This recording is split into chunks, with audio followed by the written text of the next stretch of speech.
Hello and welcome to the Talk About Jazz podcast with Doug Hall. I'm your host, Doug Hall. Our guest is Matthew Stevens. Mr. Stevens is a critically acclaimed Grammy Award-winning guitarist and producer. His latest upcoming album, Matthew Stevens, will be released May 8th on Candid Records. We will listen to a portion of two cuts from this recording later in the podcast. So welcome, Matthew. Thank you for joining us today. Hi, Doug. Thanks so much for having me on the show. I really appreciate Right. it. And so, what I like to do with the audience is certainly to cover each musician's background as best I can, obviously leaving out certain portions, but I try to cover highlights. So let's talk a little bit about Matthew Stevens' background at this point. A leading artist of his generation, Grammy nominated, and I'm going to reference a few quotes just to kind of give quick snippets of his style and his music and his effect. Quote, Matthew Stevens' singular style dissolves the demarcation lines between jazz, rock, and ambient music. Now, that came from Mojo magazine.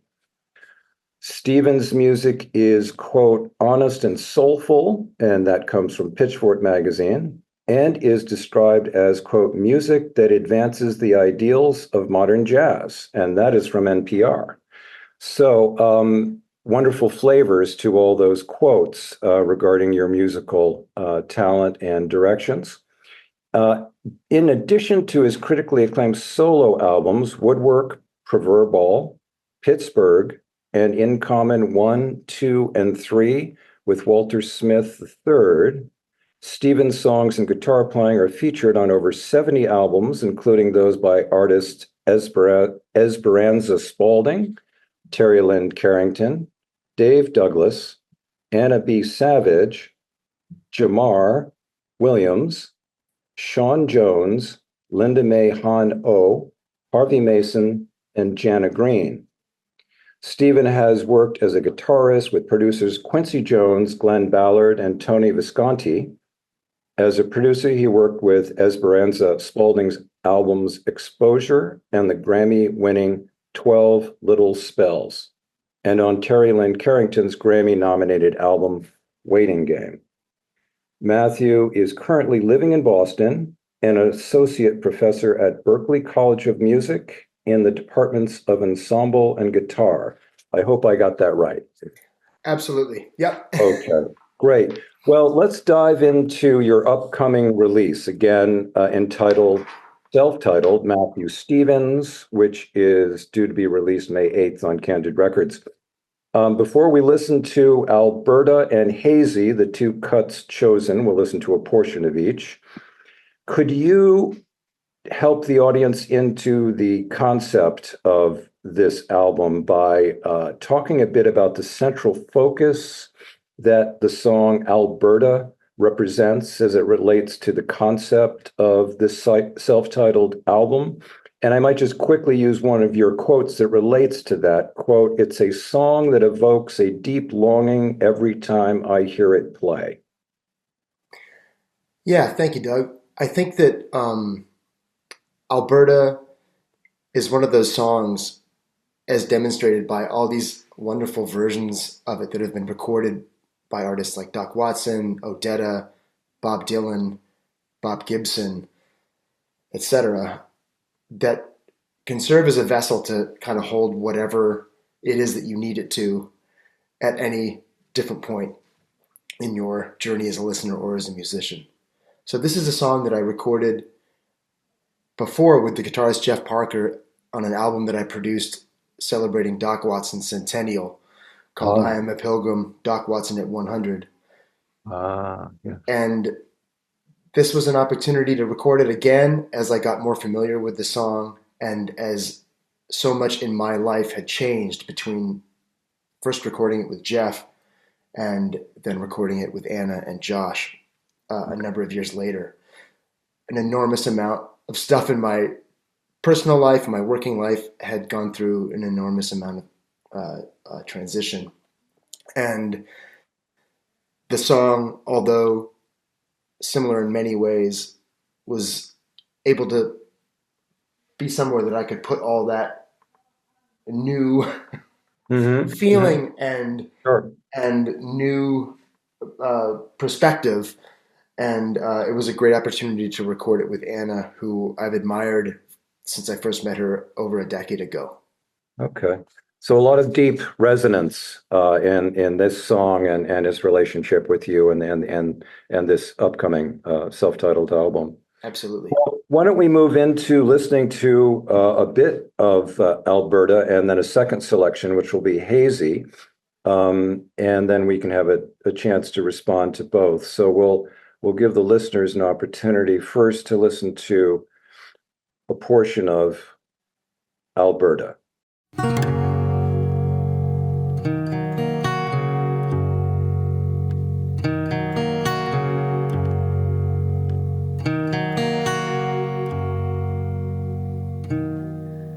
Alberta, let your hair hang low.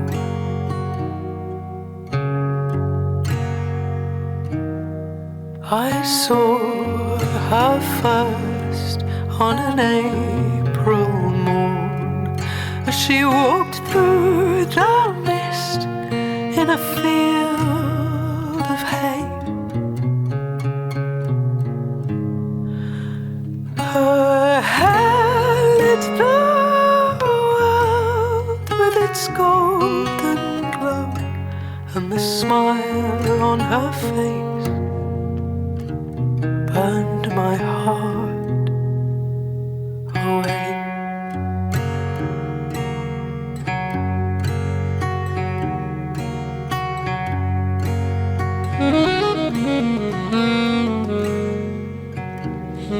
Alberta, let your hair hang low.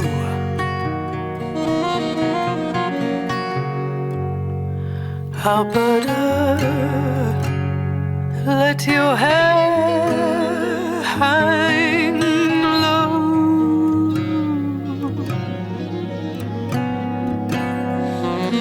I'll give you more gold than your apron can hold,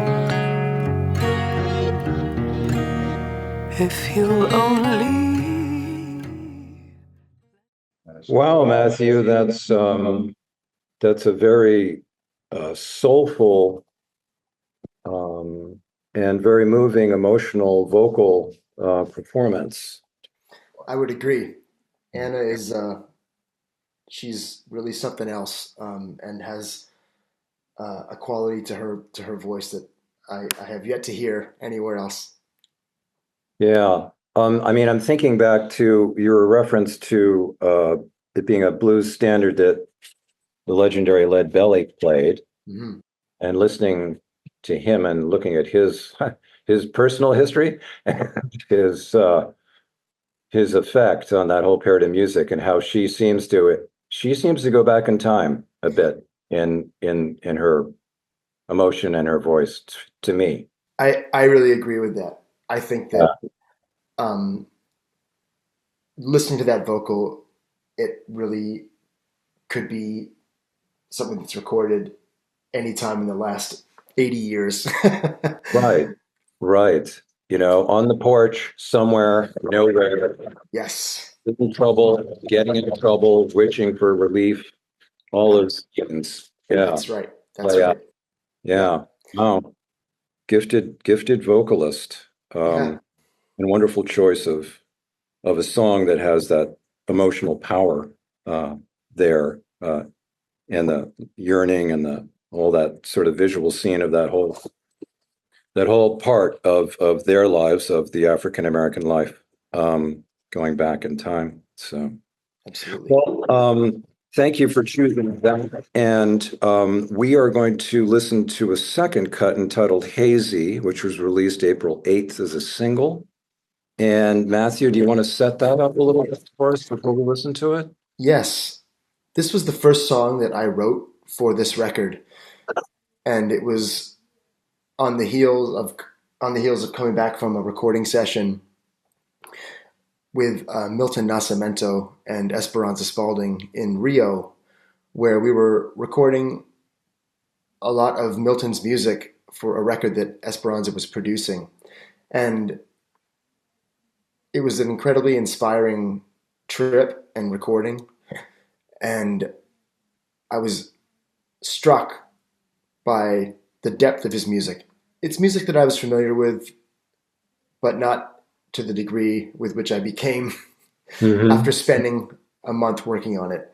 And there is an unbelievable melodic and harmonic depth and sophistication paired with these unbelievable grooves and this infectious rhythmic sensibility that I feel is just mesmerizing and something that I really wanted to bring forward in this recording writ large. And it kind of became the bellwether for the language and the blueprint of what the rest of the album became. Okay, so this is kind of a co-equal as an influencer with Alberta. Okay. Certainly. Yeah. All right. Well, let's have the audience have a chance to listen to a portion of Hazy.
Wow. Again, that's such a departure from Alberta, but it has for me a lot of, it's somewhat uplifting, but it has kind of an entrancing nature to it. Do I notice a pedal steel being played there?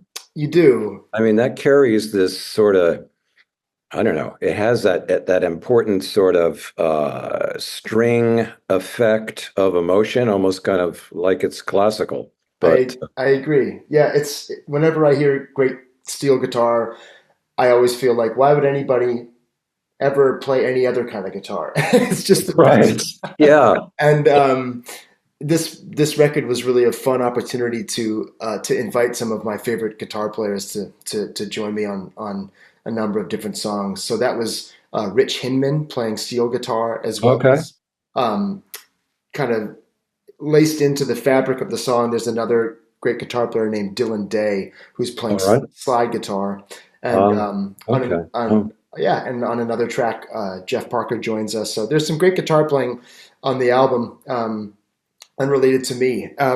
So it was really fun to include them as well. Yeah. Yeah. Well, look, I'm going to give you a chance to enlarge upon that and talk a little bit more about the actual musicians. I was kind of focusing on a question that related to the history and the evolution of this recording. Yes. Matthew Stevens, and I know it represents a transformation of a challenging period in your life and to where you are now, and you're you've said more grounded and with greater creativity. So more specifically, what were the steps that allowed you to find the musicians that you did, anticipating some of the recordings, and how did that reflect in, I guess, the specific compositions that occurred? The relationship, I guess, between your musician choices and then the resulting composition. Yeah. Well, I think it's a very delicate ecosystem when you're making a Mhm. record, and everybody Right. involved needs to be really on the same page and speaking the same shorthand Uh, and communicating mhm. Right. Yeah. in a symbiotic way. And Mhm. for me, you mentioned this song and Alberta on the surface being somewhat disparate in a certain way. And I think that it's important that when we're making music and writing music and making records, that I think our job is to present with clarity what our taste Mhm. is and what our perspective is and what our experience is. And so my Right. experience has been pretty varied, and um, working across a lot of different genres with a lot of different kinds of artists. And so the discrepancies are less evident to me. And I often find myself seeing the ways in which things are connected um, Hmm. far uh, far more often than the ways that they are not. And so it was important to me to find groups of musicians or a group of musicians that operate in that same ethos. And so Right.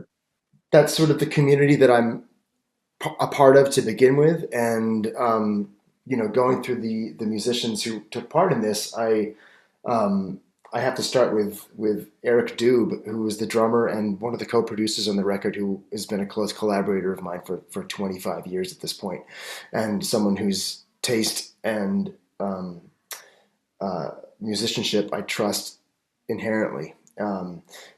He's an incredible musician, and the other co-producer was Josh Johnson, who Hmm.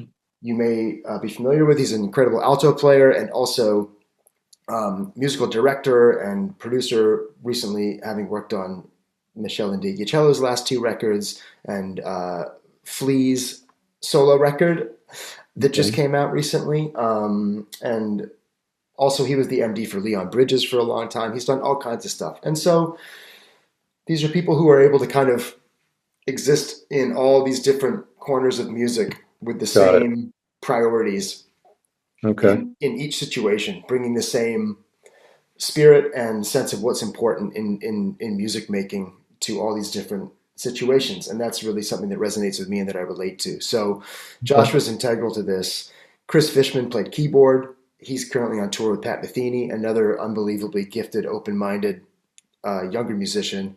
Kyle Hmm. Miles is the bass player who added an enormous amount of depth and feel to this recording. Okay. Um, and then there were some great guests, like my mentor for many years, Terry Lynn Carrington, Hmm. and Jeff Parker as well, and Joel Ross played on a couple songs, which Yes. added an enormous amount Mhm. of vibrancy and dialogue to some really important tracks. Sure. So Yeah. it was not a lot of talking Mm. necessary. there Right. there Right. was a lot Yeah. of, yeah, we were all starting from, I think, a very similar Okay. place and similar perspective in terms of what we value in music and what's important. And as far as how the songs evolved, um, once I had a couple written, I started thinking about who would be a great fit to bring this music to Yeah. life. And Okay. then once that was in place, then I kept writing from that spot. So Yeah. usually I end up with a song or two and start thinking who would be the ideal people to bring this to life. And then once I'm able to hone in on who those people are, I kind of Right. continue from that place. Right. Well, it's a special relationship that really musicians really only understand in that room, in many ways. Um, Yeah. Thanks for sharing. Hey, down a different road, you are a teacher. And so This is kind of an open question, and I've asked this before of other musicians who were actively teaching, but I know you're often so focused, obviously, on instructing the student or the class. What have you learned back from your students, I guess? What insights have they thrown at you? How have they caused you to kind of do a 360 or revelations? So what's the give back with your teaching experience? It's immense. I think that as you teach, or as I teach, it really forces you to reflect on what is truly important to you and what you believe and Well and who said. you are. Uh, Um, right. you have to become, rather, I have to become uh, really thoughtful, increasingly thoughtful about what I say, how I put forth my perspective, and in doing so, what that perspective truly is. Um, and of course, beyond that, the level of musicianship that I'm witnessing on a Yes. daily basis is so Right. unbelievably high. Yeah. And the enthusiasm and energy around Hmm. the music is something that I find really inspiring to be around, and it keeps me engaged in a really fresh way. Right.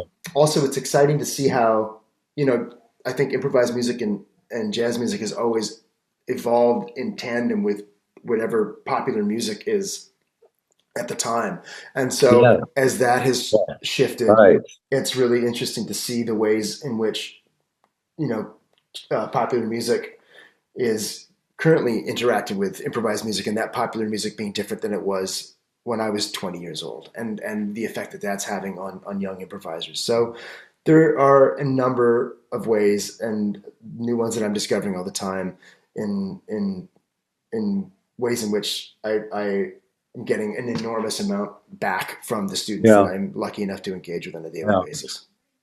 Well, to feedback on that, just briefly, my whole beginning with my podcast began from pulling students, well, asking students from Berklee College of Music to join me for podcasts. Oh, So wow.